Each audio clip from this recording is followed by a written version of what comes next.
Welcome to We Might Be Nerds, a podcast about everything from entertainment to technology and science to history. I'm your host, Dylan Critchfield. And I'm Kyle Montgomery. And you might have noticed the episode released a little bit late this time around. We had been releasing on Fridays, but we've decided to move to Monday as it makes both recording and the process of editing and the timeline associated much easier for us. So that's where we're headed going forward, and we've settled on a format of what the podcast is going to look like. Earlier in the month, you're going to get a informational discussion similar to our first episode regarding the past 20 years of technology, and later in the month we're going to do a discussion focused episode based on a given topic, usually involving a couple of guests, either people we know or, hey, if we know anybody who's a professional, someone who's very knowledgeable on that topic.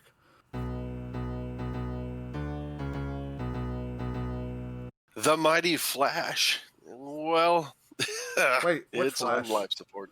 Wait, the Flash? The DC superhero No, Flash? not that. No, we're talking about the thing that shaped the internet. It's on life support, and by the end of this year, support for Flash will end in lieu of HTML5 and other newer technologies. We're going to dive into Flash's history and how it bridged the gap between simple multimedia and the internet we know today. Yeah, Flash Player was a big part of the early internet, especially in the age of dial-up there in the late 90s and the early 2000s. If you were on the internet at all during that time, you're probably familiar with one or two Flash movies at the very least.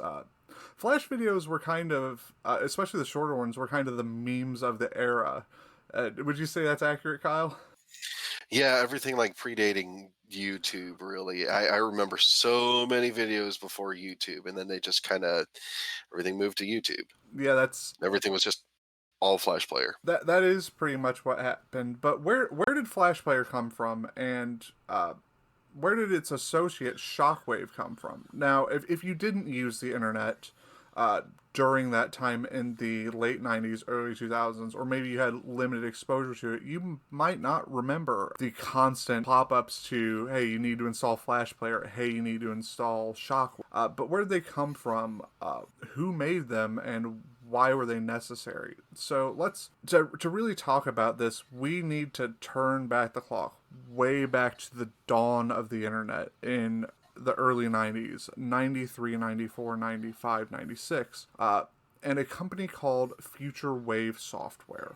They, in the early 90s, developed a technology called Smart Sketch, which was focused on rich media for experiences, specifically using vector graphics. Vector graphics are different from your like a bitmap or a JPEG in that the information stored in them is not just pixels, but mathematical representations of them in relation to one another such that they can be infinitely scaled. If you have ever seen a Flash video and you notice how they look just as clean, small on the screen as if you full screen them, that's kind of why that happened. But it was developed by Future Wave Software under that name, Smart Sketch. Fart Sketch. I almost said Fart Sketch.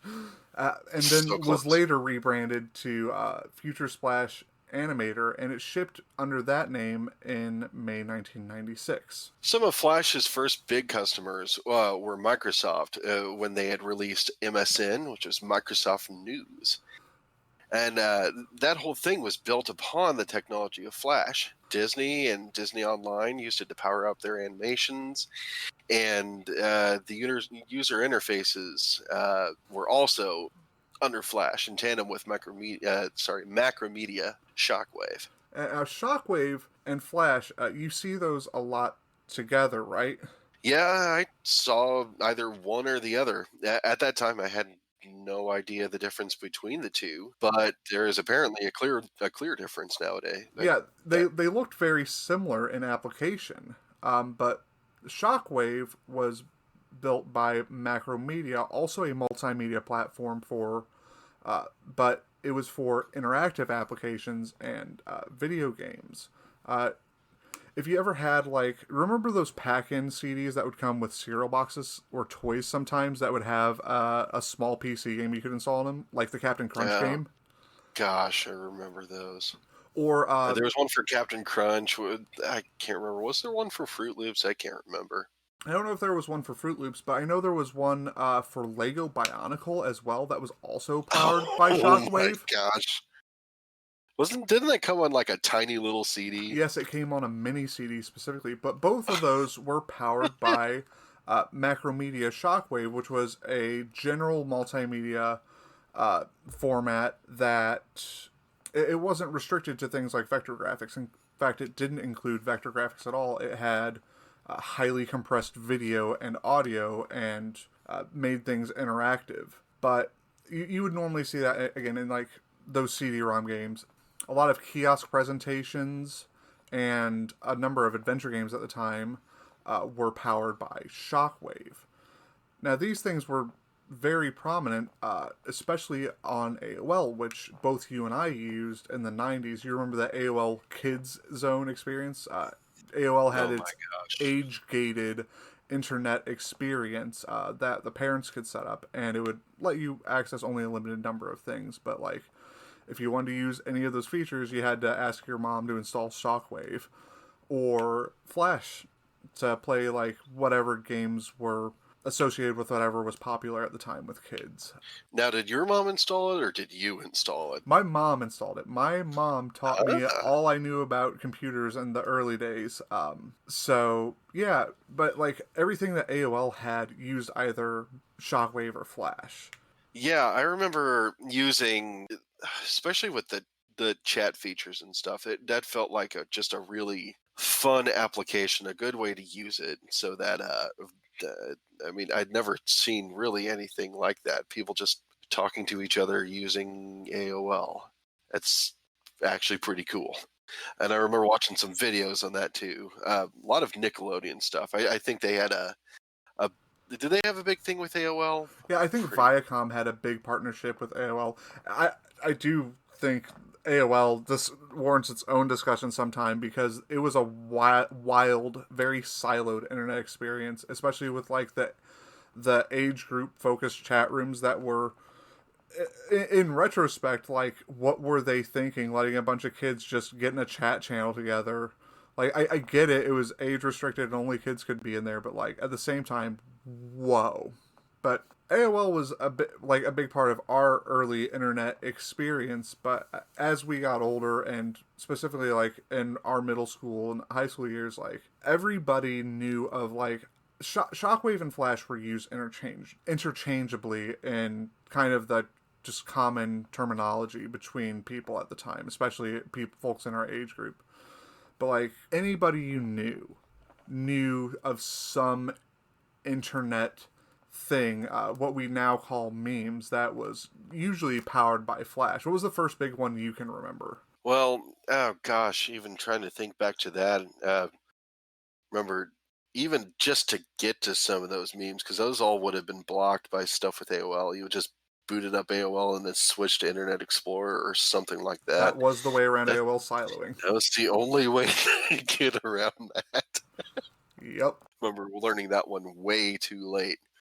But gosh, what were some of the first ones I could think of? Uh, Stuff like peanut butter jelly time. And anything that you could think of that was hosted on Albino Black Sheep. Yeah, there were a lot of big sites that were kind of a one-stop shop for Flash videos and games. And one of the major advantages of Flash is because keep in mind we're talking the age of dial-up networking, is that it could be delivered in chunks and still play smoothly because it was very simple graphically and used high compression audio, very lossy audio compression to deliver Ugh, the sound. it was nasty. Like you could, am I remembering this right? That you would sometimes like the video would play in slow motion if your internet was being particularly bogged or if you had dialed into a bad connection. I'm sure that I've run into that a good number of times. I remember having to deal with dial-up for a good long while into my days of looking at those Flash memes. So I'm sure that I ran into that. Because what I always saw it manifest as was like a record being played at a way too low a speed, except in as a video. That's the closest thing I could equate it to, because the audio like slowed down and was lower pitched too. It was really weird. I'm not sure what audio format was associated with that. That definitely warrants more research. Like the first one I really remember is Badger, Badger, Badger. Yeah, if you don't know, it's just a bunch of badgers in beat appearing on a screen, just kind of off in the field, like betcha, betcha, betcha, betcha, betcha, betcha, betcha, betcha. There'd be a mushroom, and they'd go mushroom, mushroom. I don't know. It was silly. It was stupid, but it was so funny. And that's what most of those were at the time, and it really was like the earliest form of meme culture that I can think of. And of course, honorable mentions besides like peanut butter jelly time were End of the World, the Ultimate Oh my Showdown gosh. of Ultimate Ultimate Destiny, Destiny. 55, like Anything to do with Group X. Yeah. yeah, but they also spawned like a number of like video series in the way that we think of YouTube videos today, like YouTube channels, right? I mean, yeah, some of the early YouTube stuff was really very familiar to that. And if it wasn't that, it was a ported version of that just immediately dropped into YouTube. It was pretty much just transplanting the old way of doing it and putting it into, honestly, a much more user friendly experience. You had the ability to pause, it was perfect. Yeah, and the ability to pause, because like yeah, you could like a lot of the Flash videos didn't have a pause button, um, which was some did, but like that was a major thing. Is like you would either have to wait for it to load to 100%, or if you had a slow connection, you had to deal with that slowdown associated with it. I think you and I both have the same like first internet series that we really followed, video series, video site, Homestar Runner. You know, Oh my gosh. I think I was exposed to that one in middle school. There's some kid in my health class was huddled around a computer when we had some break time, and the teacher was off having to do something else, and we were all huddled around just trying to get some sort of weird video to load, and it started playing, and it was I didn't know who it was at the time, but it was corny little videos with these odd, quirky characters. But I had come across it at some other time, and oh my gosh, it's very absurdist humor. yes, it was a genre unto itself. Really, it was a microcosm, and it Yeah, was fantastic. one of the big ones that was popular among the folks I hung out with at school in late middle, early high school was the Zhao Zhao stick fighting animations. I think there were also some that were the stick figure ones that were specifically facsimiles of like Counter Strike gameplay. I think that was also Zhao Zhao. I may be wrong on that, but you know what I'm talking about, the stick figure Counter Strike videos. I believe I've seen those. I mean, there was honestly a lot of Counter Strike videos that were made into Flash videos. I remember seeing some that were, I mean, some of them they're really funny, and one of them that was absolutely just ridiculously inappropriate. Then it Oh, ended up with a showing of some sort of school shooting or something like that. But it was that's it oh, was weird. that's bad. Yeah, no, but you got to remember this was like what 2004. And So before this wasn't. like there was like really content regulation of any kind on the internet. No, Well, it no. depended So on the you're site though. Like Newgrounds had almost no regulation in what was put out there. They did age silo it a bit, but there was like no verification or anything. So I feel like sites like Miniclip and Albino Black Sheep and Addicting Games mostly rooted out the really problematic stuff, but there's some rough stuff that was definitely like product of the time and kids thinking they're edgy, because the tools to do flash animation were readily accessible hmm for a lot of kids, especially like in schools. Like we had classes. I don't know if you knew this. In our high school, there was a class associated with doing web animation and stuff like Dreamweaver. Um, really. yeah, like Adobe Flash Builder, or like there was third party stuff for developing Flash media and games. So like it was fairly accessible. Speaking of like games, Flash games were really big for us, and were really big amongst our peers at the time. Like I can't think of anybody I knew who didn't have at least like one Flash game they liked. I remember one in particular that I don't remember if this was late into the game, but there's one where you were controlling, you had to draw like a bunch of lines, but you had this guy that was on a sled, and he would sled like they had something worked out so that the sled guy was basically free falling. Except for when he hits these lines, so he's going down these hills and stuff, and you can control these crazy tracks that this guy on a sled is doing, and if he takes too hard of a fall, he falls out of a sled. And I've seen some people that have gotten so good at that and have made their own like YouTube videos and stuff like that, where they synchronized a track like that to music. That's It's really insane, cool. and it's really really cool. I might have to look up one of those for a recommendation. Yeah, there was always like, especially in computer classes, there was always the one, or any computer time at school, there was always one kid who was just obscenely good at one particular Flash game that they played all the time. And like in a lot of ways, Flash games are the precursor, the ancestor of a lot of the phone app games that we see today. Stuff like Bejeweled, that started as a Flash game. Plague Inc. was originally Pandemic, which I remember playing that as early as 2004. Let's go over some of the big names and stuff that kind of had a legacy. Like you have your Bejeweled, you have Pandemic. Those are like the big two that I think a lot of folks would be familiar with. The N games, N and Plus and Plus Plus, those were all originally Flash games, and you can get they have their own standalone releases now that are done in other languages, but those started as Flash games. Fancy Pants Adventures, all the clicker games are the ones where you just constantly tap your phone screen. You can trace those directly back to Cookie Cutter. Bloons, I remember, was one of the big ones. Ooh, I forgot about Bloons. Yeah, Bloons, it morphed into all sorts of stuff like Bloons Tower Defense. Yeah, I remember playing the crap out of that game, and I know you did too. Yeah, and it's been a minute since I've touched any of the major Flash games, but like I do remember if I got to school early, I'd just go to a computer room and meet with a group of friends there a lot of days. And there were some that were one person would use one side of the keyboard, another person would use another side of the keyboard, and that was basically how you got to play games with friends that you didn't live close to. Before you were old enough where your friends had cars. It really did like bring people of our generation together at that time, though. It was a big point of common ground, I feel like. Mm-hmm.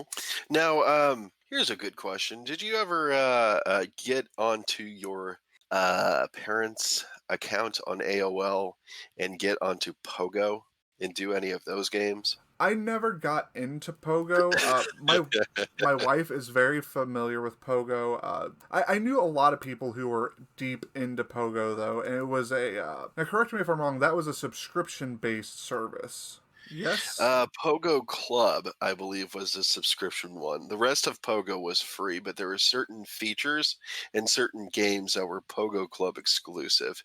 God, However, there were still, that. yeah, there was a lot of the games ended up resembling stuff that you would see if you were gambling. They had like some card game stuff, but then they also had stuff like some really typical Flash type animation games, some word association games. I remember what made Pogo big and Bingo. different. Now you've triggered my memory. A lot of the Flash games on Pogo were online multiplayer.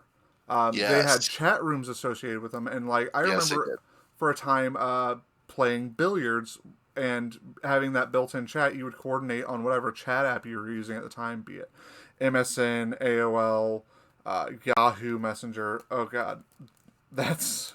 The early internet was a wild place with no standards. Nobody used the same stuff, and you literally had to sign up for about 20 different chat applications just to be able to talk to all your friends. That's a discussion for another day. But and what I used to, and all I did with it was basically just play bingo. I love bingo. Yeah. Oh, here's a blast from the past. Speaking of bingo, one of the big The first Flash game or Shockwave powered game I ever played, it was actually, I played it with my mom when I was young on AOL. Slingo, the slot machine Oh based my gosh, bingo. dude, you just took me back there. That was a blast. Like AOL, every internet provider and a lot of websites had like their silo for Flash games that were exclusive to their internet service. God, the early internet was just buck wild. Oh my gosh. And that one also had built-in chat as well. I remember at least hearing from some people. Like you had SBC Global had Yahoo integration. Some services had like MSN integration. We're getting off a bit off track, but like yeah, I'm pretty sure every one of those providers. I know Yahoo had their own Flash game site. Any search engine at the time, I think besides Google, had like a sub page for Flash games or Flash videos. That was just how things were. There were a bunch of different sites: Miniclip, Albino Black Sheep, Newgrounds, Addicting Games. Many times your service provider had a site that had Flash media, but that started to decline. I think we can say pretty definitively when YouTube hit in 2005. A good year. Yeah, good year, but like YouTube took the internet by storm. It quickly gained popularity and became the biggest website basically in the world, as far as you could tell by talking to anybody. That transcended like groups I was a part of, friend groups, again being in high school.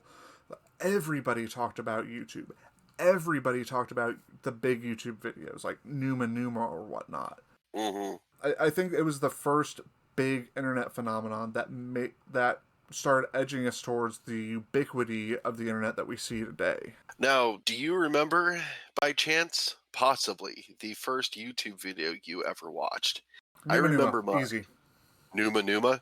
Yep. I think mine was the band OK Go, the music video Here It Goes Again. The treadmills. treadmills. The one where they're on the treadmills, yes. Yeah.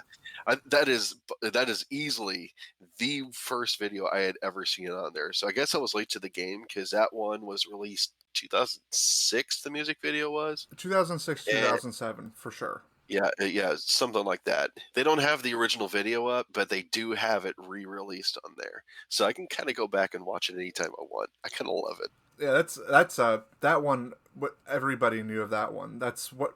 The song was good, but the video really caught fire, and everybody was talking about that video. I mean everybody. But yeah, YouTube came around, and like Flash videos were still made, but I feel like they became increasingly obscure as YouTube really started to gain the foothold that made it into the giant it is today. It was just a much more graceful user experience.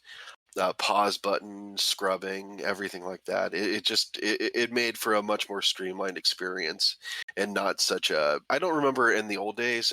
Were you able to change the quality of the video you were watching? No, I'm pretty sure it was just like flat rate 160 or 240p, whatever it got encoded to. I may be wrong, but I will be researching the history of YouTube in the coming weeks because we are going to be discussing that very soon. But the thing you point on, scrubbing or being able to hop to any point in the video or scroll through the video, that was a big part of what made YouTube a lot more friendly, especially if there was a long video and you just wanted to show somebody one certain part. Like this, it was definitely the age of people huddling around the single home computer to watch something. Flash videos, Flash games had that effect, but YouTube really made that a common sight. People just huddling around a computer to watch a certain video together. YouTube was one contributing factor, but it wasn't the only one that contributed to the start of the decline for Flash. Not only that, but as everyone was starting to get a little more mobile in their viewing, YouTube became something that was adopted immediately on the platform for iOS when the iPhone came out. But when that came out, Steve Jobs decided not to use Flash. Or not to support it, yeah. And being the influencer that guy was, that was a huge deal. That was kind of a really hurtful blow to Flash. Yeah, definitely. The iPhone was an instant hit, an instant success, riding the coattails of the iPod. And I know that one of the reasons was definitely battery life. Flash was resource intensive on computers at the time, and definitely would have been a detriment to battery life. But yeah, I think that was the single biggest blow that came from the tech industry against it directly, about someone saying, hey, we're putting our foot down and not doing this.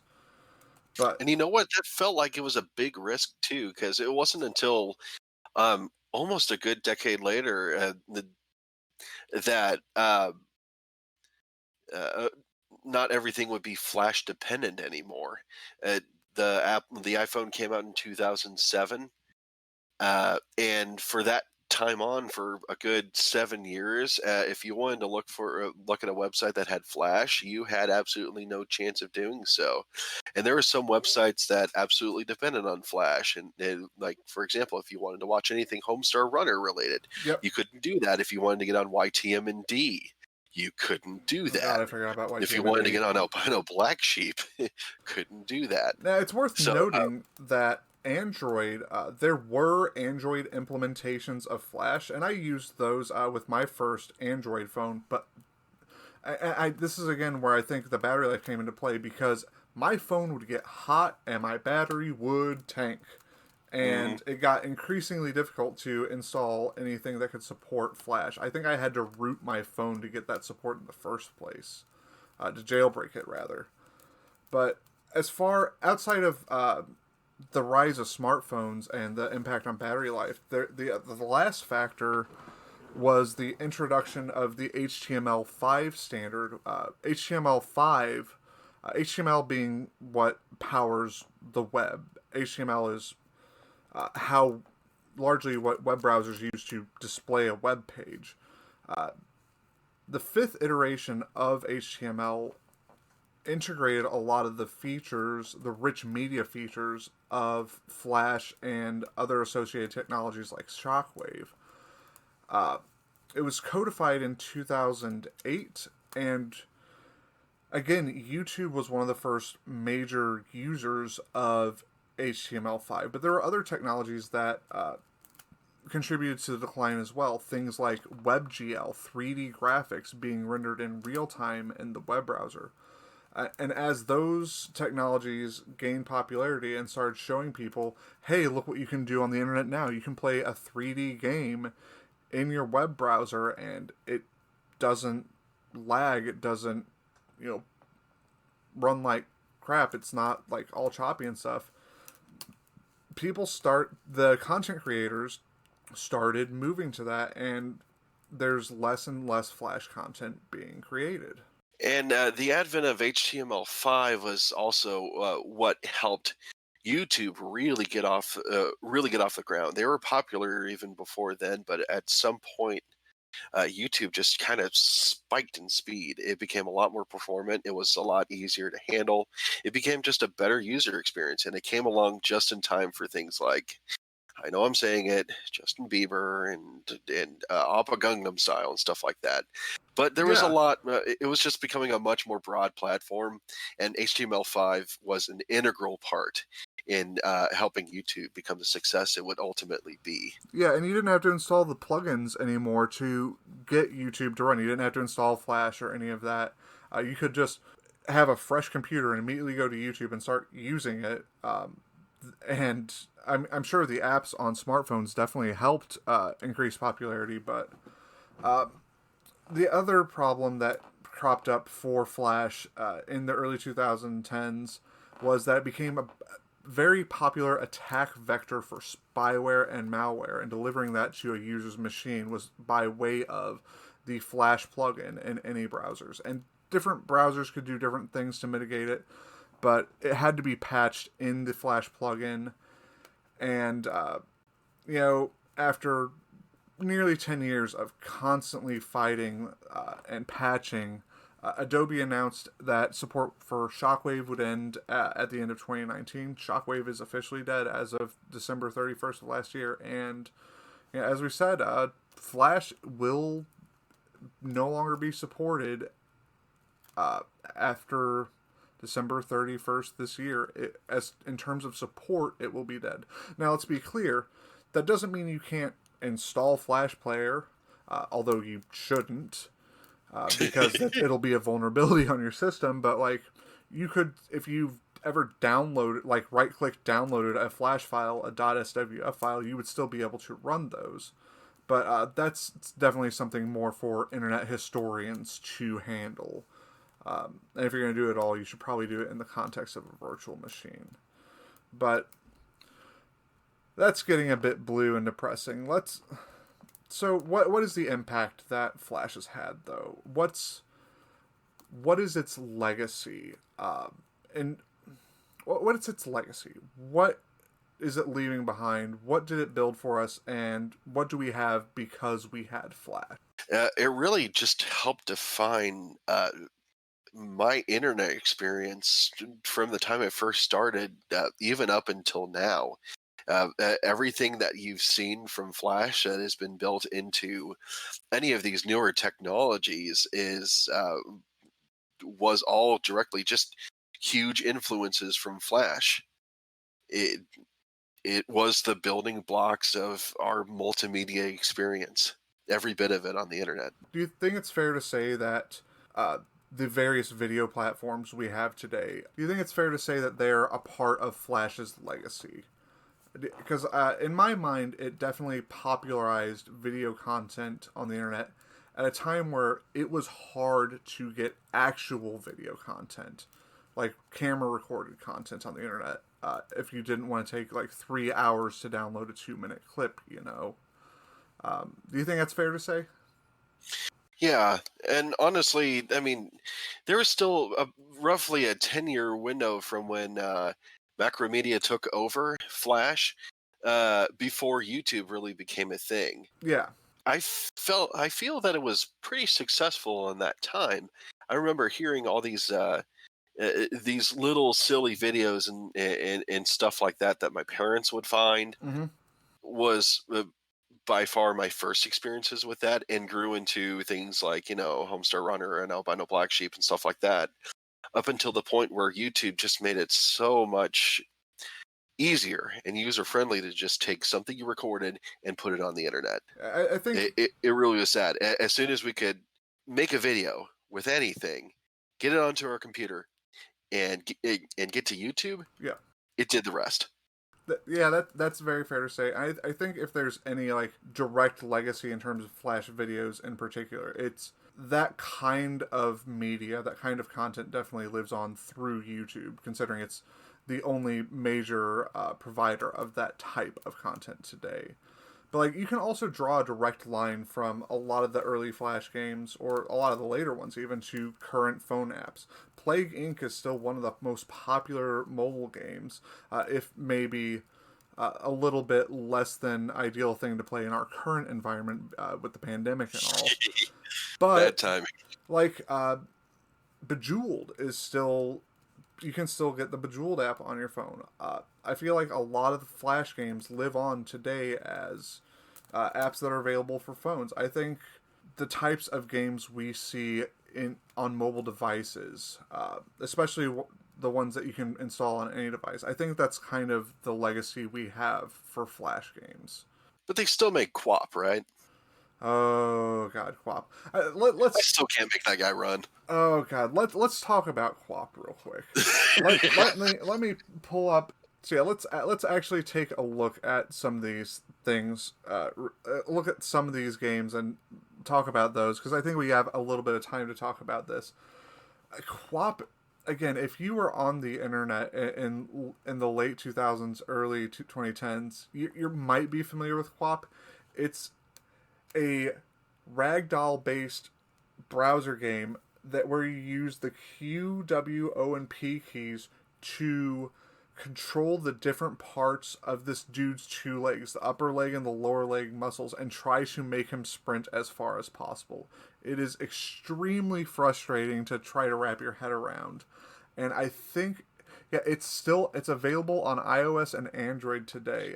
It was originally released as a browser game in 2008, and it might still be available on those. I will have to look into that, because QWOP was just a love or hate it, or load it up and have a couple friends try to coordinate to do it and laugh at it type thing. And more like all the frustrations that you had, you get to now take out on your friends because they're just as bad as you are. Yeah. Yeah, but Flash games were like one of the first things on the internet that I saw that brought people together.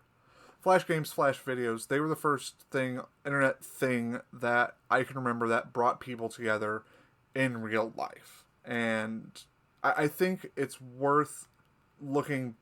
I'm glad we took the time to look back at it, at least at a surface level. And hopefully, if you're not familiar with it, you can gain a bit of appreciation. Most of the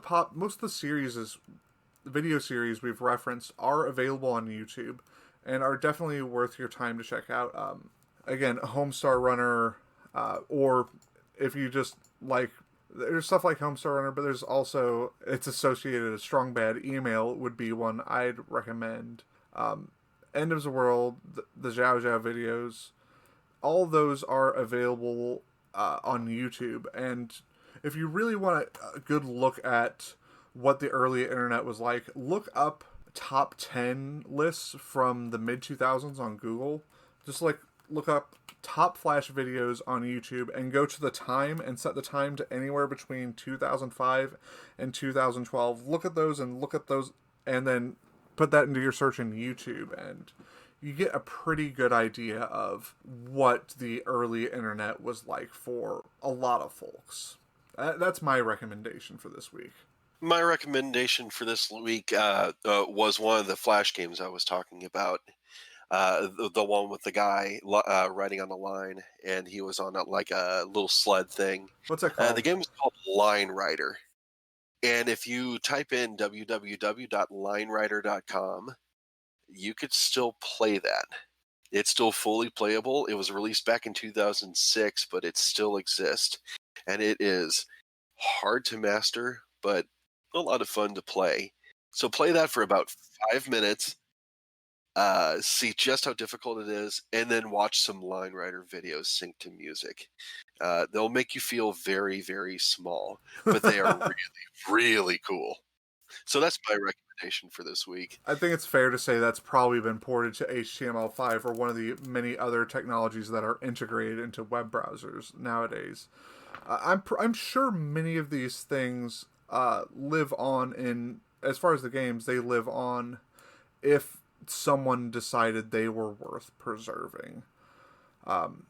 And if you can't find anything we've talked about by name, look up the Internet Archive at archive.org, and there may be a playable version that someone's created there. The Internet Archive is a great resource for anything dealing with the history of the internet or just the history of an independent website. If you just want to take a look at the older version of a website you used to browse that maybe doesn't exist anymore, archive.org is another good recommendation. I think we've pretty much covered that for this week.